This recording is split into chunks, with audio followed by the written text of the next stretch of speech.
Hello friend, आप सबका स्वागत है हमारी यूट्यूब चैनल क्रिकेट पे। आज हम राजस्थान जिला दर्शन के अंतर्गत बीकानेर ज़िले को कवर करेंगे इस वीडियो में। आपको पता है कि हमने 3 ज़िले अभी पूरे कर लिए हैं। एक तो सीकर, 2 नंबर पे हमने गंगानगर किया था और 3 नंबर पे हनुमानगढ़। आज है बीकानेर। अब बीकानेर एग्जाम में क्वेश्चन की दृष्टि से बहुत ही महत्वपूर्ण ज़िला है कि बीकानेर में कौन सी फसल सबसे ज़्यादा बोई जाती है और इसमें कौन से खनिज पाए जाते हैं और क्या क्या चीज़ बीकानेर ज़िले में पाई जाती है, किसने इसका निर्माण या किसने इसको बसाया, बीकानेर दुर्ग का निर्माण किसने किया। ये सब चीज़ें आपको इस वीडियो में देखने मिलेंगी, तो जुड़े रहिए लास्ट तक और ज़रूर देखिए। उम्मीद है आपको ये वीडियो बहुत ही ज़्यादा पसंद आएगा और आपकी एग्ज़ाम में इसमें से ज़रूर क्वेश्चन आएगा। चलो शुरू करते हैं। तो ये देखिए आपके सामने बीकानेर ज़िले का मैप है और इसमें सबसे पहले देखो प्राचीन नाम जांगल प्रदेश था। राप्ती घाटी के किनारे ये बसा हुआ है। जांगल प्रदेश प्राचीन नाम है, बीकानेर का प्राचीन नाम है जांगल प्रदेश और राप्ती घाटी। और इसकी स्थापना की थी 1488 में। 1488 में आपको पता होगा कि 1459 में जोधपुर की राज्य की स्थापना हुई थी। 1459 में जोधपुर की स्थापना हुई थी और 1488 में बीकानेर की स्थापना हुई थी। बीकानेर की स्थापना राव भिक्का ने की थी और जोधपुर की राव जोधा ने की थी। ये आपके सामने मैप है जोधपुर का, नहीं सॉरी बीकानेर का। और इसके अब हम थोड़ा परिचय जान लेते हैं कि क्या है क्या नहीं था बीकानेर। तो बीकानेर का प्राचीन नाम जांगल प्रदेश था और जांगल प्रदेश के मुखिया गोदारा जाति के जाट थे। अन्य जाट जातियों से अनबन हो जाने के कारण इन्होंने मुखिया नेरा गोदारा ने जोधपुर के शासक राव जोधा के पुत्र राव भिक्का के साथ समझौता करते हुए बीकानेर की स्थापना में अपना अहम योगदान दिया था। जांगल प्रदेश की स्वामी होने के कारण यहाँ के शासक स्वयं को जांगलदर बादशाह कहते हैं। अक्षय तृतीया के दिन आज भी यहाँ के निवासी अपना स्थापना दिवस मनाते हैं। तो जांगल प्रदेश की स्वामी होने के कारण यहाँ के शासक स्वयं को जांगलदर बादशाह कहते हैं। ये चीज़ एग्जाम की दृष्टि से ठीक है, इम्पोर्टेंट है। जांगल बादशाह और इसके अलावा मतलब गोदारा जाति के जाट थे। जंगल प्रदेश के मुखिया जो गोदारा जाति के जाट थे, इन्होंने राव जोधा के पुत्र राव भिक्का के साथ समझौता करते हुए बीकानेर की स्थापना में अपना महत्वपूर्ण योगदान दिया था। हालांकि इस पर अभी तक क्वेश्चन नहीं बनाया, लेकिन क्वेश्चन का ट्रेंड देखे तो आ सकता है। कौन सी जाति के जाट थे, तो गोदारा जाति के जाट थे और राव भिक्का के साथ समझौता करते हुए बीकानेर की स्थापना में इन्होंने अपना महत्वपूर्ण योगदान दिया था। और अक्षय तृतीया के दिन आज भी यहाँ के निवासी अपना महत्वपूर्ण स्थापना दिवस मनाते हैं। तो इसमें यही बात थी। 1488 में इसकी स्थापना हुई थी बस, और राव भिक्का ने इसकी स्थापना की थी। फिर बात करते हैं स्थापना की कहानी, मतलब क्या कहानी थी, क्योंकि कहानी पढ़ेंगे तो मतलब वो चीज़ें मतलब याद हो जाएंगी हमें कहानी के माध्यम से। तो इसमें जोधपुर के शासक राव जोधा एक बार किसी सभा में अपने मंत्रियों के साथ वार्तालाप कर रहे थे। इसी समय राजकुमार भिक्का देर से आए वह अपने चाचा कांदल के कानों में वार्तालाप करने लगे, जिसे देखकर महाराज को क्रोध आ गया तथा उन्होंने दोनों पर व्यंग्य कसते हुए कहा कि ऐसा प्रतीत होता है कि दोनों चाचा भतीजा किसी नए राज्य की स्थापना हेतु योजना बना रहे हैं। इस पर भिक्का व कांदल ने कहा कि आपकी कृपा रही तो ऐसा ही होगा। इसके बाद दोनों एक छोटी सी सेना लेकर निकट के जंगल प्रदेश की ओर कूच करते हुए वहाँ के मुखिया नेहरा गोदारा से मिले तथा उनसे नए राज्य की स्थापना का उद्देश्य बताते हुए स्थापना की बात कही, जिस पर नेहरा जाट ने अपने नाम को नए राज्य में शामिल करने की शर्त पर समझौता करने की बात की। 1465 में दोनों के मध्य समझौता हो गया और जांगल प्रदेश राव भिक्का के अधीन हो गया। रात्तीगढ़ी नामक स्थान को बीकानेर शहर के लिए चुना गया। 1488 में अक्षय तृतीया के दिन बीकानेर की स्थापना राव भिक्का के द्वारा की गई। अब देखो दोस्तों, कहानी क्या थी ये समझो आप कि सभा थी राव जोधा की। तो राव जोधा की सभा में राव भिक्का, उसके पुत्र हैं राजकुमार हैं, वो लेट आए और अपने चाचा कंदल के साथ वार्तालाप करने लगे। तो उन्होंने मतलब व्यंग्य कैसा था, किसने, राव जोधा ने, कि ये दोनों आपस में इस प्रकार चर्चा कर रहे हैं कि दोनों मतलब एक नए राज्य की स्थापना करना चाह रहे हो। तो इन्होंने कहा ऐसा ही, मतलब इसी मजाक में ऐसा ही कह दिया कि हाँ हम तो करने ही वार रहे हैं, आपकी कृपा है तो हम कर देंगे। तो फिर इन्होंने मतलब छोटी सी सेना ली और पास के इलाके में जा गए और वहाँ पे जो नेहरा जाट थे, देखो आपके यहाँ पे लिखा हुआ है, नेहरा गोदारा से मिले। वहाँ के मतलब जंगल प्रदेश के मुखिया नेहरा गोदारा से मिले और वहाँ पे मतलब वार्तालाप की और 1465 में समझौता हो गया। और 1488 में अक्षय तृतीया के दिन बीकानेर की शहर की स्थापना है वो राव भिक्का के द्वारा कर दी गई थी, राव भिक्का के द्वारा। तो रात्तीघाटी स्थान आपको याद रखना है, बीकानेर शहर की 1488 में अक्षय तृतीया के दिन बीकानेर शहर की स्थापना राव भिक्का के द्वारा की जाती है। इस चीज़ में, इस पेज में मतलब यही इंपॉर्टेंट चीज़ है। फिर बात करते हैं अब वहाँ पे मतलब स्थान कौन कौन से थे। अब व्यक्ति विशेष की बात करते हैं, व्यक्ति विशेष में सबसे पहले आता है राव भिका, क्योंकि आपको पता है कि बीकानेर की स्थापना ही राव भिका ने की थी, तो सबसे ऊपर तो भिका ही आएंगे। तो इन्होंने 1465 में जांगल प्रदेश को जीतकर 1488 में बीकानेर शहर की स्थापना की थी, राव भिका। और आपको पता है कि राव भिका के पुत्र राव कल्याणमल और पृथ्वी सिंह दोनों ने वो अंग्रेज मतलब मुगलों के साथ समझौता किया था वो नागौर दरबार के अंदर 1570 के अंतर्गत। ये एक चीज़ और है। फिर है करण सिंह। इनके शासनकाल में 1644 में इतिहास की मतिरे की राड़ हुई, जिसे इन्होंने नागौर के शासक अमर सिंह से जीता था। और मतिरे की राड़ हुई थी जिसमें करण सिंह तो था मतलब बीकानेर का, और नागौर के थे अमर सिंह। इस दोनों के मध्य युद्ध हुआ और युद्ध में करण सिंह की विजय हुई थी। फिर बात करते हैं करणी माता की। तो आपको पता है कि इन्हें चूहों की देवी भी कहते हैं। करणी माता का प्रसिद्ध मंदिर है वो देशनोक बीकानेर में है। देशनोक में इनका प्रसिद्ध मंदिर है। बीकानेर के शासक की आराध्य देवी मानी जाती है। अब यहाँ मतलब बाद में बात करते हैं, पहले पढ़ लेते हैं। ये चूहों वाली माता के नाम से भी जानी जाती हैं। इन्होंने देशनोक की स्थापना की थी और मंदिर में पाए जाने वाले चूहे काबे कहलाते हैं। अब मंदिर में पाए जाने वाले चूहों को काबा कहा जाता है और देशनोक में मंदिर की स्थापना की थी। अब बात करते हैं कि बीकानेर के शासकों की आराध्य देवी और एक आती है कुल देवी। कहाँ पे लिखा था कि ये शासक की आराध्य देवी है, कहाँ पे लिखा था ये कुल देवी है। तो दोस्तों कुल देवी है वो हमेशा एक होती थी। मतलब हम भी तो मानते हैं ना किसी देवी देवता को, हमारा मतलब कुल देवता मानते हैं, वैसे ही शासक भी मानते थे। तो कुल देवी तो एक होती थी और आराध्य देवी एक से ज़्यादा भी हो सकती थी। मतलब किसी की होती नहीं थी आराध्य देवी, या कोई एक या दो तीन चार कितनी भी हो सकती थी आराध्य देवी, लेकिन कुल देवी हमेशा एक होती थी। तो इसमें बात करते हैं करणी माता है, इनका मध्य देशनोक में है और आराध्य देवी और वहाँ पे पाए जाने वाले चूहों को काबा कहते हैं। फिर है कपिल मुनि। अब आपको पता है कि कपिल मुनि में कोलायत में सांख्य की दर्शन के प्रणेता कपिल मुनि का आश्रम स्थित है कोलायत में। यहाँ की जो मतलब कोलायत झील के आसपास वहाँ पे कार्तिक पूर्णिमा के दिन मेला भी लगता है और वहाँ पे जो हरा भरा जो झुरमुट है उसको मतलब उद्यान के नाम से भी जाना जाता है, क्योंकि वहाँ पे हरियाली ज़्यादा है ना। मरुस्थल का उद्यान इसे उपनाम है उसका। कपिल मुनि का आश्रम है वहाँ पे। फिर आता है कांता खतूरिया। ये राजस्थान लोक सेवा आयोग की पहली महिला सदस्य व पूर्व अध्यक्षा है। फिर है संदीप आचार्य। इन्होंने इंडियन आइडल 2 का खिताब अपने नाम किया था। ये कोई इंपॉर्टेंट चीज़ नहीं है एग्जाम की दृष्टि से। फिर है इलाही बख्श। इनके द्वारा बनाया गया महाराजा गंगा सिंह का उस्ता चित्र यूएनओ के कार्यालय में स्थित है। ये थोड़ा ठीक ठाक क्वेश्चन हो सकता है। इलाही बख्श के द्वारा बनाया गया महाराजा गंगा सिंह का उस्ता चित्र यूएनओ के कार्यालय में स्थित है। फिर है विमला कौशिक। यहाँ की विमला कौशिक पानी वाली बहन जी के नाम से जानी जाती है। इन्होंने बूंद बूंद जल बचाने की जनजागृति गांव गांव में जाकर फैलाई थी। फिर है मेजर राज्यवर्धन सिंह राठौड़। जिन्होंने 28वें ओलंपिक खेलों में रजत पदक। राज्यवर्धन सिंह राठौड़ हैं, इन्होंने 28वें ओलंपिक खेलों में रजत पदक जीता था। ये राज्य के खेल मंत्री रह चुके हैं तथा केंद्रीय मंत्री के रूप में भी सेवाएं दे चुके हैं। आपको पता है कि राजविंदर सिंह वर्तमान में भी सांसद हैं, लेकिन इस कार्यकाल में उनको मंत्री नहीं बनाया गया था। लेकिन लास्ट जो मोदी जी का कार्यकाल था उसमें इन्होंने खेल मंत्री का मतलब खेल मंत्री थे। आपको पता भी होगा खेल मंत्री राज्यवर्धन सिंह राठौड़ ही थे। फिर बात करते हैं बीकानेर के अंदर जो स्थान है महत्वपूर्ण स्थान उनके बारे में। तो सबसे पहले आता है जूनागढ़ दुर्ग। जूनागढ़ दुर्ग का निर्माण 1593 में राजा राय सिंह ने इसका निर्माण किया था। अब राजा राय सिंह का आपको पता है कि इनका कार्यकाल 1572 से शुरू हुआ था। राजा राय सिंह 1572 में सबसे पहले राजा बने थे। फिर आता है लालगढ़ दुर्ग। इसे महाराजा गंगा सिंह ने अपने पिता लाल सिंह की स्मृति में बनवाया था। लालगढ़ दुर्ग को महाराजा गंगा सिंह ने अपने पिता लाल सिंह की स्मृति में लालगढ़ दुर्ग का निर्माण किया था। ये देखो आपको चित्र दिख रहा होगा, लालगढ़ दुर्ग एक खूबसूरत महल है। फिर बात करते हैं अहित छत्रपुर। जांगल प्रदेश की पहली राजधानी अहित छत्रपुर थी। फिर है लूणकरण। खारे पानी की झील के कारण ये प्रसिद्ध है। लूणकरणसर झील है बीकानेर में है। फिर है मुकाम। नोखा तहसील में स्थित यह स्थान बिश्नोई संप्रदाय का प्रमुख आस्था का स्थल है। यहाँ पर गुरु जम्भेश्वर जी महाराज की समाधि स्थल है, जिस पर वर्ष में 2 बार विशाल मेलों का आयोजन होता है। अब दोस्तों ये देखो बिश्नोई संप्रदाय को बिश्नोई संप्रदाय क्यों कहते हैं, क्योंकि इसमें 20+9 नियम है, मतलब 29 नियम है टोटल, तो इसको बिश्नोई संप्रदाय कहा जाता है। जिसके गुरु हैं जम्भेश्वर जी महाराज का समाधि स्थल मुकाम पे है, मुकाम बीकानेर में। आपको ये चीज़ याद रखनी है, मुकाम बीकानेर में बिश्नोई संप्रदाय का प्रमुख आस्था का स्थल है। ये कला संस्कृति का अच्छा क्वेश्चन है, एग्जाम में आता भी है। अहित छत्रपुर जांगल प्रदेश की पहली राजधानी है और लूणकरण सर झील है वो बीकानेर के अंदर। ये मतलब मेल मिलाप वाले वो आते हैं ना क्वेश्चन, उसमें ये आ सकता है कि लूणकरण सर झील है वो बीकानेर में है, और आ जाएगी रेवासा, मान लो रेवासा या कुछ और वो शिकर में है, और पंचपद्रा आ जाएगी बाड़मेर में। ये ऐसे मतलब मिलान वाले क्वेश्चन है, ये बन सकते हैं खारे पानी की झीलों पे भी। फिर हम बात करते हैं, सॉरी हाँ इसमें इतना ही है। फिर है देशनोक। देशनोक में आपको पता है कि करणी माता के मंदिर के लिए एक चर्चित स्थल है। यहाँ पर चैत्र शुद्धि प्रतिपदा से दशमी तक तथा आश्विन शुद्धि प्रतिपदा से दशमी तक नवरात्रों में विशाल मेलों का आयोजन होता है।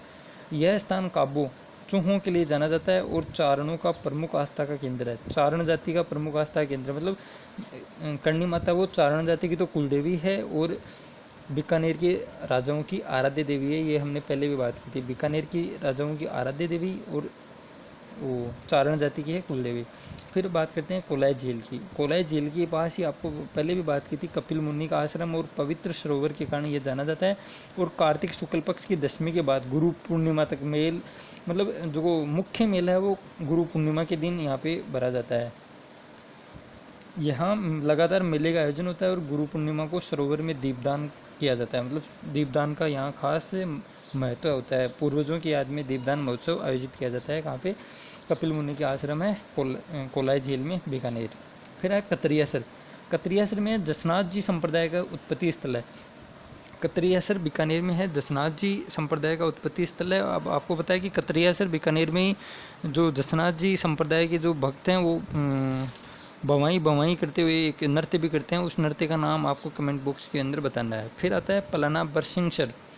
यहाँ लिग्नाइट आधारित ताप विद्युत गृह व परियोजना है। पलाना बरसिंगसर के अंदर लिग्नाइट आधारित ताप विद्युत गृह व परियोजना है। अब आपको पता है राजस्थान में सबसे ज़्यादा मात्रा में लिग्नाइट कोयले का ही उत्पादन होता है और सबसे ज़्यादा, भारत की बात करें तो सबसे ज़्यादा लिग्नाइट का उत्पादन है वो तमिलनाडु में होता है। लेकिन राजस्थान में लिग्नाइट आधारित ताप विद्युत गृह परियोजना है वो बीकानेर के अंदर है, बीकानेर के पलाना बरसिंगसर में।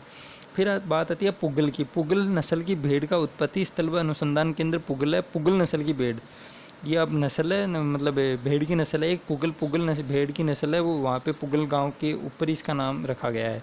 फिर है जोहेड बीड। केंद्रीय ऊँट अनुसंधान केंद्र यहाँ पर स्थित है। अब देखो ऊँट को वर्तमान में राजस्थान सरकार के द्वारा 2014 में राज्य पशु का दर्जा दे दिया गया है। राज्य पशु, इसके अलावा एक चिंकार है और दूसरा राज्य पशु है ऊँट। तो ये दोनों आपको ध्यान में होने चाहिए कि राज्य पशु वर्तमान समय में ऊँट भी है। फिर बात करते हैं डाडाथोरा। यहाँ से लघु पाषाणकालीन अवशेष मिले हैं। डाडाथोरा से लघु पाषाणकालीन अवशेष मिले हैं। फिर है रानेरी। रानेरी में लिग्नाइट आधारित देश का निजी क्षेत्र का प्रथम बिजली उत्पादन संयंत्र है। मतलब रानेरी में तो है लिग्नाइट आधारित देश का प्रथम निजी क्षेत्र का प्रथम बिजली उत्पादन। और ये देखो हमने ऊपर बात की थी पलाना बरसिंगसर, यहाँ है लिग्नाइट आधारित ताप विद्युत गृह परियोजना। और कन्फ्यूज नहीं होना, रानेरी में है प्रथम निजी क्षेत्र का बिजली उत्पादन संयंत्र। फिर आता है सीहतल। यहाँ संत हरिराम जी की द्वारा स्थापित रामस्नेही संप्रदाय का आराध्य स्थल है। उसके बाद आता है विश्रासर। देश की सबसे बड़ी जिप्सम उत्पादक कंपनी है। विश्रासर में देश की सबसे बड़ी जिप्सम उत्पादक कंपनी है, जिप्सम उत्पादक कंपनी। तो दोस्तों यहाँ याद रखना कि जिप्सम का उत्पादन है वो बीकानेर के अंदर होता है। सबसे बड़ी जिप्सम उत्पादक कंपनी विश्रासर बीकानेर में है। फिर है गजनेर। गजनेर अभ्यारण्य बटबड़ पक्षी जिसे रेत का तितर भी कहते हैं के कारण प्रसिद्ध है। तो गजनेर अभ्यारण्य आपको याद रखना है कि गजनेर अभ्यारण्य है वो कहाँ है? बीकानेर के अंदर। इसके अलावा यहाँ पर गजनेर झील व जेठा मोटा पीर की दरगाह दर्शनीय स्थल है। अब आपको पता होना चाहिए कि गजनेर झील को ही राजस्थान की सबसे स्वच्छ झील भी कहते हैं। गजनेर झील स्वच्छ पानी का दर्पण है वो गजनेर झील ही कहलाती है, जो कहाँ पे स्थित है? बीकानेर के अंदर स्थित है। फिर आता है झाझर। झाझर है निजी क्षेत्र की सबसे बड़ी जोजोबा प्लांटेशन योजना। अब जोजोबा प्लांटेशन योजना कहाँ पे है? झाझर बीकानेर के अंदर जोजोबा। अब वर्तमान समय में आपको पता होना चाहिए जोजोबा किस काम आता है, ये आपको कमेंट बॉक्स के अंदर बताना है। मैं अगले वीडियो में जो नेक्स्ट हमारा जिला होगा उस वीडियो में आपको बता दूंगा कि जोजोबा क्या काम आता है। मतलब इससे जड़ी बूटी बनाई जाती है या बिजली उत्पादन के काम आता है या फिर चीनी बनाई जाती है। जोजोबा से क्या काम किया जाता है ये आपको कमेंट बॉक्स के अंदर बताना है। फिर आता है बांडासर या बंडेश्वर जैन मंदिर। आपको पता होना चाहिए कि इनकी नींव में है ना वो पानी की जगह घी का प्रयोग किया गया था। बांडासर जैन मंदिर जैन मुनि सुमितनाथ का प्रसिद्ध मंदिर है जिसकी नींव में घी का प्रयोग किया गया था। फिर है कोडमदेश्वर बावड़ी। फिर है कोडमदेश्वर बावड़ी। यह पश्चिमी राजस्थान की प्राचीनतम बावड़ी है जिसे रणमल की पत्नी कोडमदे ने बनवाया था। ये इतनी इंपॉर्टेंट नहीं है, फिर भी आप ध्यान में रख लेना कि कोडमदेश्वर बावड़ी है। आ सकता है एग्जाम में क्वेश्चन, क्योंकि जो मतलब डेली रूटीन के जो क्वेश्चन है जो हर परीक्षा में आते हैं वो अब आने थोड़े बंद हो गए हैं, क्योंकि मेरिट है वो जो अलग पर्सन होते हैं वही तय करते हैं। तो आपको ध्यान में रखना है अगर नौकरी लगना है तो। कोडमदेश्वर बावड़ी कहाँ है? बीकानेर के अंदर। अब कोई ट्रिक लगा लेना, कोडमदेश्वर है वो बीकानेर में। फिर अलग सागर, यह बीकानेर का सबसे बड़ा व अच्छा कुआं है। अलग सागर है बीकानेर का सबसे बड़ा व अच्छा कुआं। फिर बात करते हैं मोरखाना। मोरखाना में अब यहाँ सुराणों की कुलदेवी सुखानी देवी का मंदिर है। मोरखाना में सुराणों की कुलदेवी सुखानी देवी का मंदिर है। फिर अगर हम बीकानेर की कला विशेष की बात करें तो सबसे पहले आती है उस्ता कला। उस्ता कला है ऊँट की खाल पर चित्रांकन करना, उस्ता कला कहलाती है। अब आपको पता होना चाहिए कि उस्ता कला कौन सी मतलब जिले से संबंधित है। तो उस्ता कला है सर्वाधिक महत्वपूर्ण या सर्वाधिक जो पहचान है वो बीकानेर जिले की है उस्ता कला के अंदर। यह कला मूलतः लाहौर की है, जिसे राज्य में बीकानेर के शासक अनूप सिंह द्वारा लाया गया था। उस्ता कला का प्रसिद्ध कलाकार हिस्सामुद्दीन उस्ता को माना जाता है। हिस्सामुद्दीन उस्ता, जिसकी वर्तमान में मृत्यु हो चुकी है। वर्तमान में उस्ता कला का प्रसिद्ध कलाकार है मोहम्मद हनीफ उस्ता। ये दोस्तों बहुत ही ज़्यादा इंपॉर्टेंट क्वेश्चन है। उस्ता कला वो मूलतः लाहौर की थी और इसे बीकानेर में लाने का श्रेय है वो शासक अनूप सिंह को दिया गया है। और उस्ता कला का सर्वाधिक जो प्रसिद्ध कलाकार है वो तो है इस्सामुद्दीन उस्ता, और जिनकी वर्तमान में मृत्यु हो चुकी है, लेकिन वर्तमान समय में जो जीवित है उस्ता कला का प्रसिद्ध कलाकार है वो मोहम्मद हनीफ उस्ता है। तो वर्तमान समय में तो प्रसिद्ध उस्ता कला के हैं मोहम्मद हनीफ उस्ता, और वैसे अगर प्रसिद्ध कलाकार पूछे तो है हिस्सामुद्दीन उस्ता। मतलब अब याद कर लेना कि ऐसे मतलब कि ट्रिक है, जैसे प्रसिद्ध कलाकार है मतलब पुराना है तो पुराना जैसे बड़ा नाम कर लेना, हिस्सामुद्दीन, हिस्सा है, हिस्सा मतलब भी चीज़ का हिस्सा हो, तो ये तो हो जाएगा हिस्सामुद्दीन उस्ता। और वर्तमान की बात आएगी तो है हनीफ उस्ता। फिर आता है ऊँट महोत्सव। ऊँट महोत्सव आपको पता होना चाहिए ऊँट महोत्सव कहाँ मनाया जाता है। तो ऊँट महोत्सव बीकानेर में मनाया जाता है। बीकानेर के अंदर ऊँट महोत्सव जनवरी माह में इसका आयोजन प्रतिवर्ष पर्यटन विभाग द्वारा करवाया जाता है। फिर है होटल, हेरिटेज होटल तो है लक्ष्मी निवास होटल, और आरटीडीसी का होटल है डोलामारू होटल। आरटीडीसी का मतलब ये होता है कि पर्यटन विभाग द्वारा संचालित व नियंत्रित होटल आरटीडीसी की श्रेणी में आते हैं। इसके बाद हम बात करते हैं खनिज की। यहाँ पे मतलब कौन कौन से मुख्य रूप से खनिज हैं वो उत्पादन मतलब होता है खनिजों का या खनन किया जाता है। तो सबसे पहले है तांबा क्षेत्र। तांबा क्षेत्र होता है बिदासर, बीकानेर की बिदासर क्षेत्र से तो है तांबा क्षेत्र। और जिप्सम क्षेत्र हमने पहले भी बात की थी, विश्रासर बीकानेर में सबसे बड़ी मतलब कंपनी है जिप्सम की उत्पादन की, सबसे बड़ी जिप्सम उत्पादन की कंपनी है विश्रासर बीकानेर में। और मुल्तानी मिट्टी, बेंटोनाइट आदि अन्य खनिज जो यहाँ सामान्यतः पाए जाते हैं। बेंटोनाइट, मुल्तानी मिट्टी, अगर आप दोस्तों हमारे पहले वाले जो वीडियो देखे हैं तो आपको बताना है कि सीकर जिले में कौन से खनिजों का उत्पादन किया जाता है।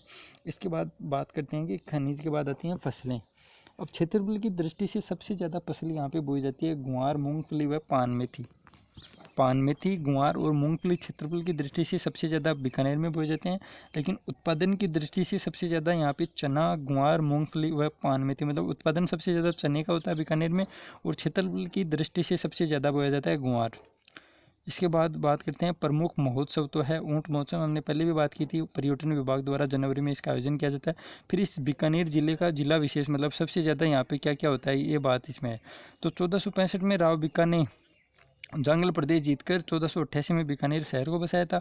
राजस्थानी भाषा साहित्य व संस्कृति अकादमी यहाँ पर स्थित है। तो राजस्थानी भाषा साहित्य देखो दोस्तों इंपॉर्टेंट है, बहुत ही ज़्यादा इंपॉर्टेंट है, बीकानेर से संबंधित ये चीज़ें यहाँ पे आप देखेंगे। तो राजस्थानी भाषा साहित्य व संस्कृति अकादमी यहाँ पर स्थित है। राजस्थानी भाषा साहित्य है दोस्तों, हिंदी भाषा साहित्य नहीं है। राजस्थानी भाषा साहित्य व संस्कृति अकादमी बीकानेर में स्थित है। यहाँ पर राजस्थान राज्य अभिलेखागार स्थित है। राजस्थान राज्य अभिलेखागार भी बीकानेर में स्थित है। यहाँ पर विश्व का सबसे बड़ा संयुक्त शस्त्र प्रशिक्षण सुविधा केंद्र है। संत तारकिन की दरगाह है, यहाँ विशेष श्रद्धा का केंद्र है। फिर आता है देवी कुंड की छतरियाँ, यहाँ पर ऐतिहासिक महत्व का स्थल है। बछावतों की हवेली व रामपुरिया हवेली यहाँ के निर्माण कौशल का प्रतीक है। कैमल मिल्क डेयरी यहाँ पर स्थित है। आप देखो दोस्तों ये इंपॉर्टेंट क्वेश्चन है कि कैमल मिल्क डेयरी कहाँ पर स्थित है। तो कैमल मिल्क डेयरी है वो बीकानेर में स्थित है। बेर व खजूर अनुसंधान केंद्र भी यहाँ स्थित है।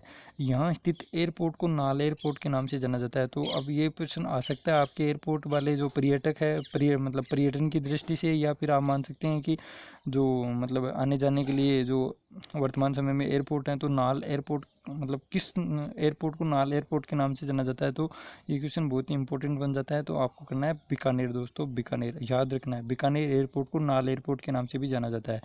फिर उत्तरी राजस्थान का उत्तरी Rajasthan milk union limited Bikaner में स्थित है। उत्तरी Rajasthan milk union limited Bikaner में स्थित है। काच क्षेत्र में सिरेमिक पार्क की स्थापना यहाँ पर की गई है। काच क्षेत्र में सिरेमिक पार्क की स्थापना यहाँ पर की गई है। ऊन विश्लेषण प्रयोगशाला व गलीचा प्रशिक्षण केंद्र तथा एशिया की सबसे बड़ी ऊन मंडी भी बीकानेर में है। ये दोस्तों बहुत ही ज़्यादा एग्जाम में पूछा जाने वाला क्वेश्चन है।